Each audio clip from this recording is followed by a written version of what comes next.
This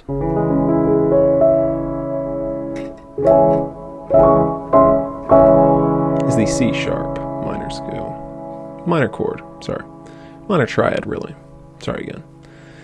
And you probably clicked on this video because you want to know how to play it. So without further ado, let me show you. Alright, C sharp or D flat, I call it C sharp. I don't know why. I call most all black notes flats other than C sharp and F sharp, but I just call it C sharp. I think it's mostly because I only really use this when I'm coming from C. Like if I was in C minor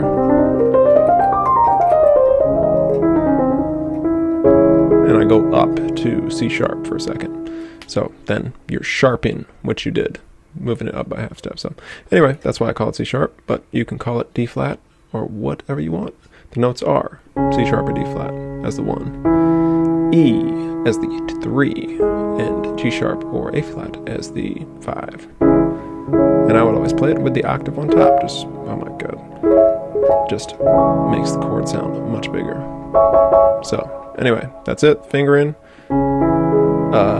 You know, as I always say, any chord where the two outer notes, the 1 and the 5, are the same color, you can play it in the pretty standard thumb, middle finger, pinky position. Though for me, I have bigger hands, I find this a lot more comfortable.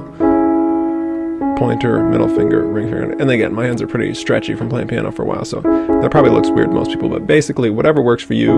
The important thing is, once you figure out what that is out, stick with it, be consistent, and that's what the exercises are for. So in my left hand, I'm doing pinky, middle, pointer. My right hand, I'm doing pointer, middle, ring finger. Not exactly sure why, it's just what feels comfortable. So anyway, inversions. And again, when I'm inverting, I'll play a different position because you got to set it up for the inversion. So first inversion, obviously, or sorry, root position is the way I've been showing you. C sharp, E, G sharp.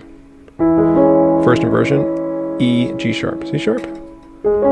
Second inversion, G sharp, C sharp, E, and then back to root position. And the fingering for those, really, whatever's comfortable. Because it's not like there's a secret finger position that works. Everyone's got different sized hands, and you can't do the same thing over all the chords anyway, so it's better to be adaptable. And that is what I would say you should do when figuring out what finger position works for you in the inversions. So anyway, that's that. Exercises. Arpeggios, which is just playing a repeating passage of notes, either straight up or straight down, or in this case, up and down. And, you know, you can do 4 notes like that. Because again, I would suggest playing it as a 4-note chord with the octave on top, but if that doesn't work for you, if your hands, if it's a little bit of a stretch, or you just want to do the triad, just like that, it'll help you get to know all the individual notes, and then that ties into the next part of the exercise, which is taking that through the inversions, which will really help you get familiar with that. So left hand, do the same thing. Everything you do in your right hand, do it in your left hand as well. It'll make you a better pianist and musician overall, because then you'll be limber. Is that a word? Yeah, I think it is. In your left hand. So anyway, that's that. Always, as with the arpeggio exercises, you can do them as solid chords. So inversions and just playing the chords like that helps get to know it. And then the last one I would say for this, as with most chords, is just alternating the notes of the chord. And that'll really, force you to get to know each of them on an individual basis.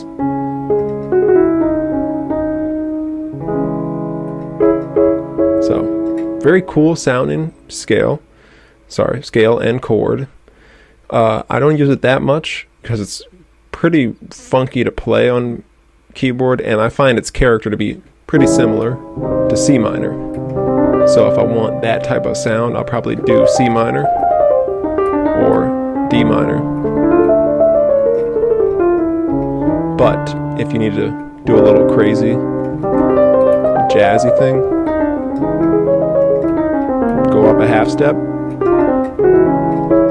It's great to know C sharp.